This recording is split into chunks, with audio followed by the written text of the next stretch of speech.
Australia, like so many other countries, has seen an influx of hot money to buy real estate, land, and resources. The people of Australia have been happy to see that their real estate values have gone up so that they can use it like a bank account. The only issue is when a small change can cause a massive disruption.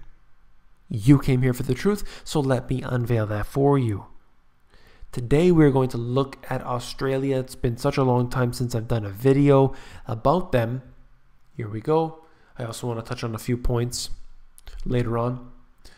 Now, the more affluent households are in dangerous territory, and it is often because the amount of debt that they have taken on.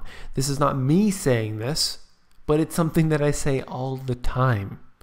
People are in the most amount of debt that they have ever been.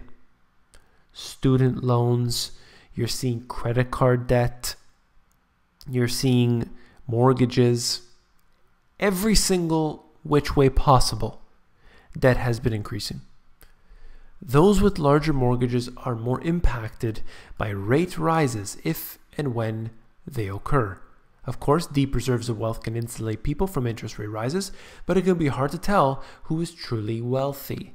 And they're saying, look, you can get a mortgage, buy yourself a car and a home, but it's debt. That's all it is. Now, I want to show you this here. $100 is the tipping point for 57% of mortgage holders. That is staggering. A staggering 57% of mortgage holders could not handle a $100 increase in their loan repayments, according to this research.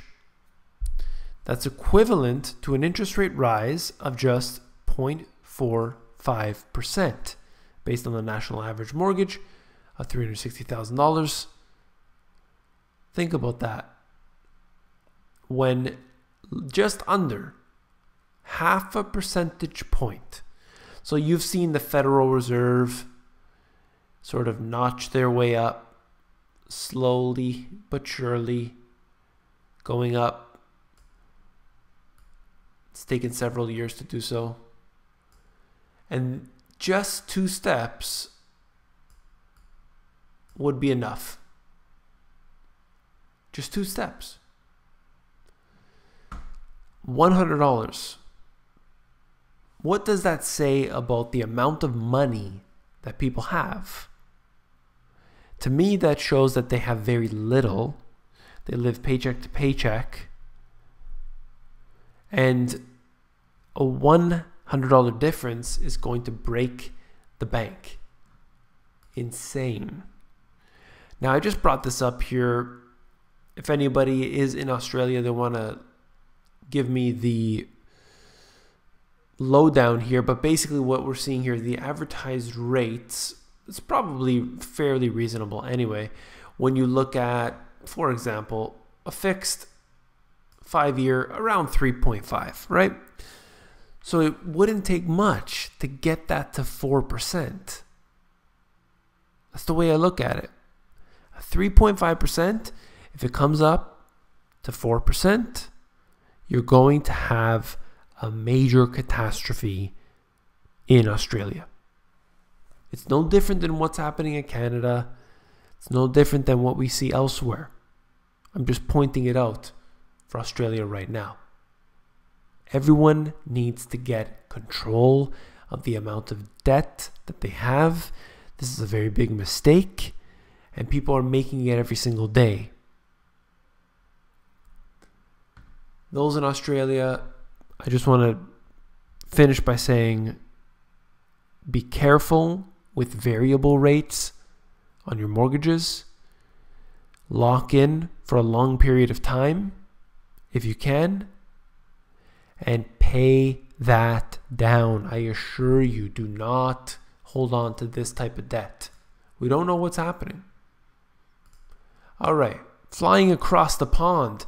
America's disappearing workforce percentage point change in the US labor force participation rates from 97 to 2017.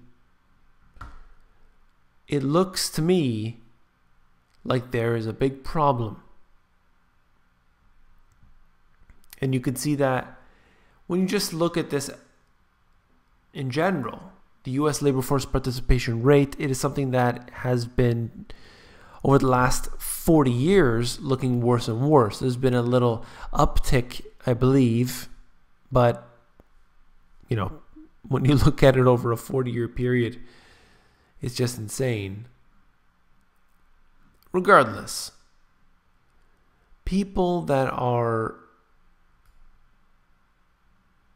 you know, with the youth or let's say the millennial generation, they aren't doing well. They are not going to be able to afford the things that they need. This is very evident. You could pull charts from any country. All right, Citigroup. Everyone loves them.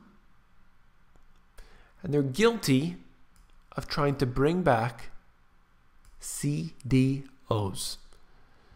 Now, these are not just regular CDOs. They're synthetic CEOs.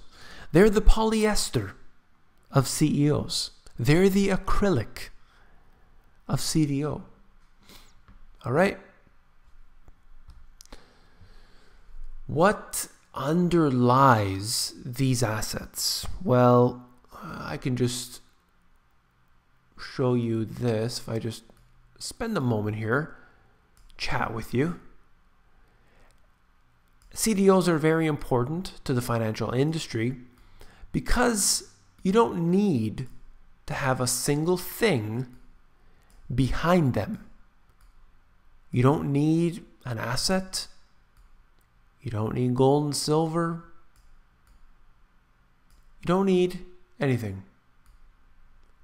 This is what backs our financial system. This is not being silly. This is me trying to make a statement that nothing is behind it, and this is a fraud. The CDO is the worst of the worst, and they have been bringing it back online, and it is a disaster waiting to happen. You cannot have something created out of thin air and then take CDOs and then make CDO squared, CDO cubed. Literally a whole bunch of these stuck into one. So now you have a diversified bunch of garbage.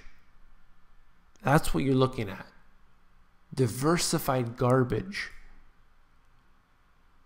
Derivatives, all right.